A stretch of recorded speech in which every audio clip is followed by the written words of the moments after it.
Hi, Kevin Coop here, and this is FaceTime with the Content Guy. I'm coming to you today from the Edgewater Hotel in Seattle. This is a pretty cool hotel.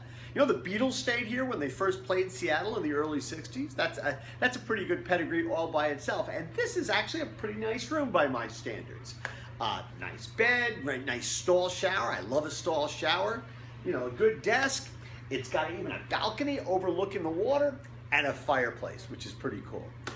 These are things I don't normally have when I'm staying in a hotel.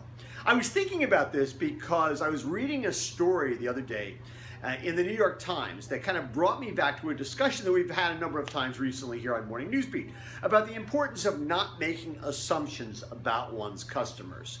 And the story was really interesting because it was about how a lot of major hotel chains, as they try and cater to millennials, are doing things in terms of rooms and facilities that they think are going to be more appealing to millennials, or even more importantly, get rid of the things that they think are not that important to millennials.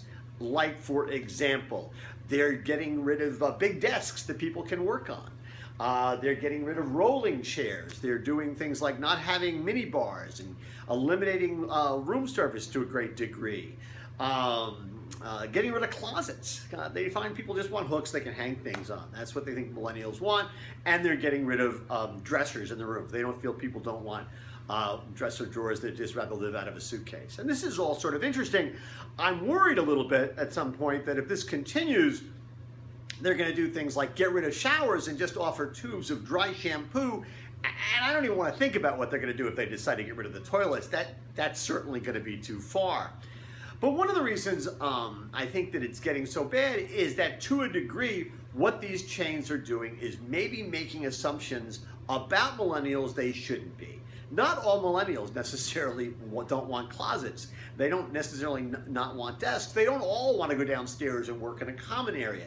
Now listen, I give big chains like Marriott a lot of credit for trying to do new things. I know the CEO of Marriott was quoted as saying, the last thing we need is another vanilla room, which is why they have chains like Moxie and there are chains like Aloft that are trying to reinvent the experience to make it more relevant, make it like it's not going to be their father's hotel chain. This is all really good. And some of it I can relate to, although I'm certainly not a millennial. I don't really care about mini bars. I never use room service. And hooks, closets, drawers, doesn't really matter to me that much. Listen, I like a comfortable bed, a hot shower, and fast Wi-Fi. And beyond that, I'm pretty easy. And I frankly have stayed in a lot more Holiday Inns and Holiday Inn Expresses in my life than I have in 4-star hotels. But I do think that it's important not to make assumptions about your customers. I assume they're talking to millennials, but maybe they're not drilling down far enough. And I think these are the kinds of things that all businesses have to be cognizant of. You know, it's really important not to just lump everybody in together. Not all millennials are alike. Not all baby boomers are alike. There's a vast number of people with vastly different kinds of interests and desires and priorities within those groups. And I think everybody has to be careful. Hey, listen, data is king. The more you know about your customers, the more you can cater them to them specifically.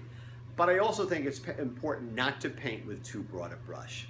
Anyway, that's what's on my mind this morning. And as always, I want to hear what's on your mind.